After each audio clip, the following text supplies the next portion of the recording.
Hello, the viewers of The Pioneer. How are you doing? I hope you're healthy and well. As the Pioneer team, we often emphasize the importance of facts in every report we prepare. And there is one thing we always say. The truth will always come out. There are many reports on the heavy losses of the Russian armed forces. We compile these reports and present them to you. Most of these reports are claimed to be the lies by the Russian media. However, the reports published by the Ukrainian intelligence in recent days have once again revealed that the Russian media is making an intense effort to hide the truth. Putin is building a new private army against the Russian armed forces. That's right, you have not heard it wrong. Realizing that he cannot achieve his imperial goals in the Ukraine with the Russian armed forces, Vladimir Putin, the president of the Russian Federation, has taken a scandalous decision. We will mention the latest losses of the Russian army at the end of our report. The losses of the Russian armed forces are quite high, especially on the Donetsk front line. What is new methods of the Putin who cannot find a way to compensate for these losses?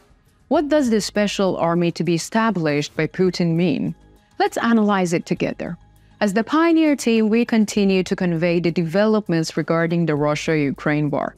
Don't forget to subscribe to our channel and turn on notifications so as not to miss our daily map reports and reports on the agenda. You can also support me and my team by using the super thanks button below the video. Let's start if you are ready, the Pioneer reports. As we mentioned, the Ukrainian military intelligence headquarters has revealed a very interesting developments regarding Vladimir Putin, the president of the Russian Federation, with new reports that he managed to access.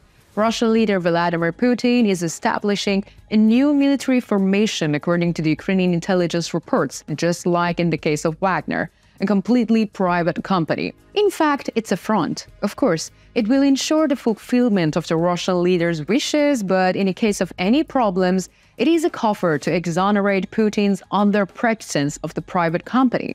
According to the information obtained by Ukrainian military intelligence sources, Putin is not alone in this endeavor. According to the reports, United Russia, a conservative political party that supports Putin, is also acting together with Putin on this issue. In other words, Putin is not alone in the crimes he has committed and will commit. This private military company also has a name. The name is Hispanola.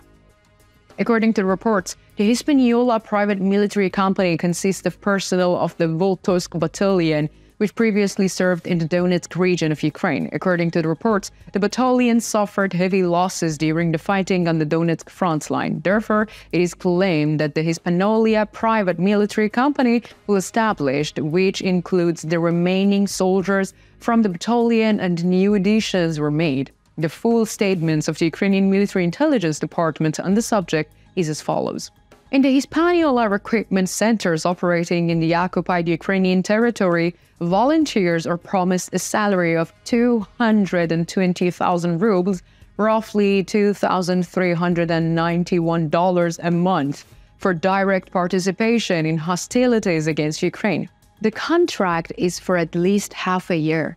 The Hispanola group previously consisted of football hooligans who served as volunteers in the occupation army. They are now being financed by United Russia. They make huge financial promises to the staff of Hispanola. But financial motivations only serves as a wrapping. For the most recruits, the first fight is a one-way ticket. The Russians don't take the dead and seriously wounded from the cannon fodder recruited from the battlefield, but file them as missing persons to avoid payment. The relatives of the breadwinner whom Moscow sends to his death receive rubles. Another striking allegations about the Hispanola group is related to the Wagner group. As you may remember, the Wagner group was one of the supporting units of the Russian armed forces. However, with a coup attempt of the group's leader Yevgeny Prigozhin against Putin, the Wagner group almost came to the point of extinction. The Wagner group, which had made the most important gains for the Russian army since the beginning of the war, was liquidated in just one night. The mysterious plane crash in which Yevgeny Prigozhin lost his life also had a great impact on the group. It is reported that the Wagner group had previously been assigned to train Hispanola. However, we would like to draw your attention to a more important point. Has Vladimir Putin, the president of the Russian Federation, been in danger of losing power because of a private military company? Yes, he did. Nevertheless, why does the Russian leader Putin want to establish a new private military company and use them on the front line? Actually, the answer is simple. Despite all propaganda efforts, the Russian leader cannot find support from the Russian people. As we mentioned, the losses of the Russian armed forces in the last 3 months have increased considerably. Of course, these losses need to be replaced. However, Russian citizens are indifferent to this situation because many of them have witnessed the experiences of the Russian soldiers on the front line. They also saw that the promises made by the Russian administration to the army and soldiers were not fulfilled. Therefore, the way to re-employ Russian citizens as soldiers in the army is to make them fight for salary. There is also such a situation here. We often mention the economic problems of the Russian Federation in our reports. Russian citizens are badly affected by this economic situation. In fact, economic problems in Russia have become a weakness for the Russian citizens.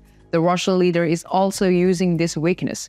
Russian citizens who want to provide for their families and have no other choice are forced to take up these offers.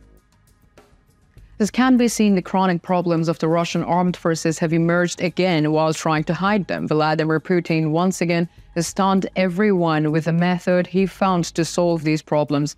Backed into a corner, Putin is trying again the methods he tried before but failed to get results.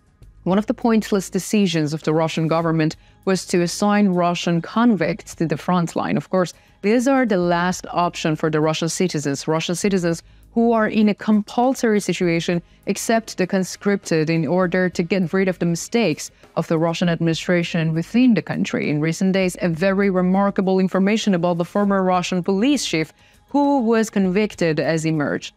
Igor Tonov, former head of the Yekaterinburg department of the Russian Interior Ministry, left prison and joined the army. However, according to the reports, Trifonov was not even guilty. The Russian authorities had imprisoned him even though that he was innocent. But Trifonov could not prove his innocence. Therefore, Trifonov joined the army to get out of prison, but Trifonov died before he could regain his freedom. Trifonov's lawyer also made the following statements on the subject. Igor Trifonov's family want to prove that he was not involved in the offense for which he was convicted. He told me, "You fight in court, I will go to the front, we will win together." Unfortunately, that's what happened. We didn't win. As you can see, there are quite remarkable reports about the losses in the Russian army. Let's take a look at the losses of the Russian army according to the latest data. 365,500 military personnel, 5,990 tanks, 11,107 armored personnel vehicles, 8,546 artillery systems, 945 MLRS, 629 air defense systems, 329 combat aircraft, 6,738 unmanned aerial vehicles, 324 helicopters, 1,783 cruise missiles, 23 warships, 1 submarine, 11,391 vehicles and fuel tanks, 1,298 special equipment. So what do you think? Do you think Putin's new initiative will be successful? What are your opinions about the losses of the Russian army? What do you think about the decision of the Russian prisoners to join the army? Let me know in the comments. You know that I read and I care about all your comments.